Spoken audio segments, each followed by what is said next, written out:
Now, for more on the state and future of Russia's economy, I'm joined by Brown University Slavic Studies professor Vladimir Golstein. Welcome to the show. Hi, how are you? Good, thank you.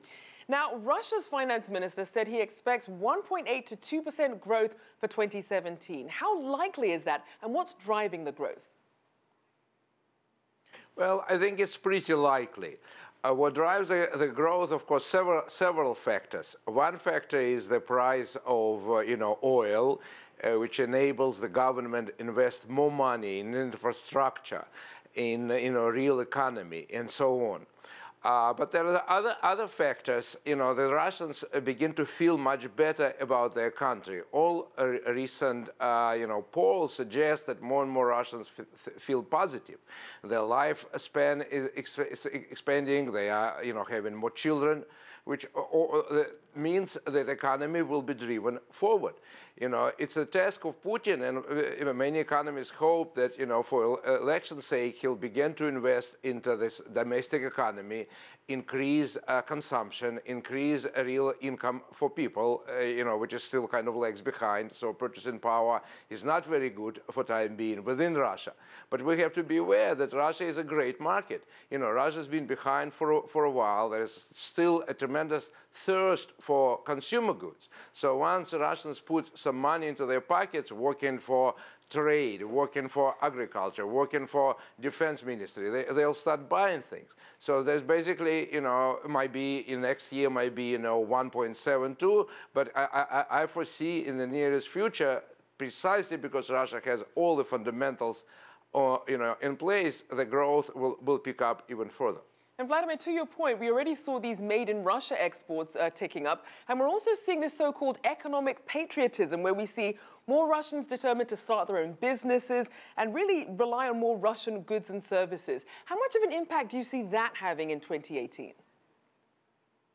That's precisely what I expect a lot. Russians took to their heart these Western sanctions, and they work very hard to sort of supply their local products. So local cheese makers, meat makers, organic wheat products. They're making it, they're buying it, and more people work in these fields. The more purchasing power they have, the more they will buy.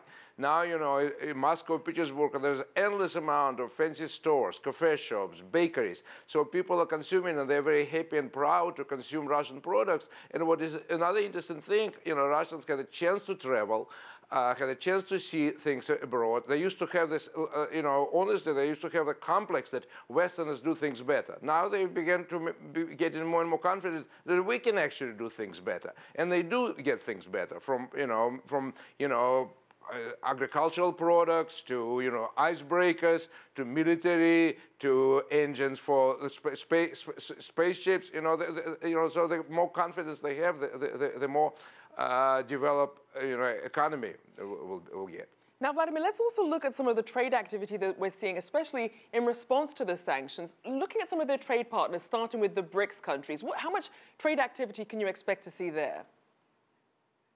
I think that's precisely the area of growth, because the sanctions basically limit Russian, companies' access to foreign capital, foreign meaning Western. But there is, first of all, there is, capital that might come from, China, from many other countries. Furthermore, Russia can stimulate their own economy.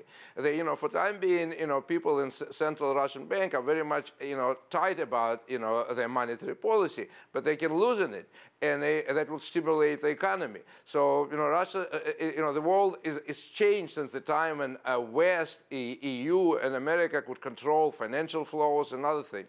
Not anymore. Russians are more than happy. They sell, they negotiate and selling, pork to China. They negotiating with, we saw the, chocolate, other agricultural products. So, right. and they have a tremendous possibilities to produce it.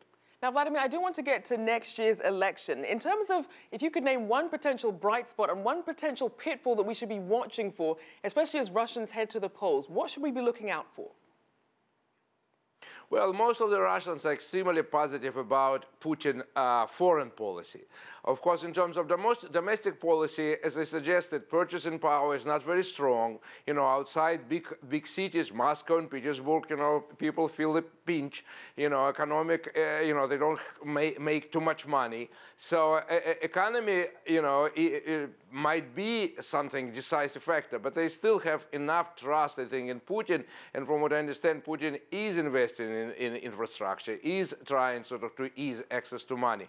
So I think it'll be very smooth sailing for him, even though he would hear a lot of complaints about stimulating domestic economy and domestic consumption and growth outside, you know, say oil areas or big city areas or other sort of, you know, wealthy areas, because there is still a fair amount of undeveloped areas over Russia, which, you know, should grow. All right, well, thank you so much for your insights, Professor Vladimir Golstein of Brown University.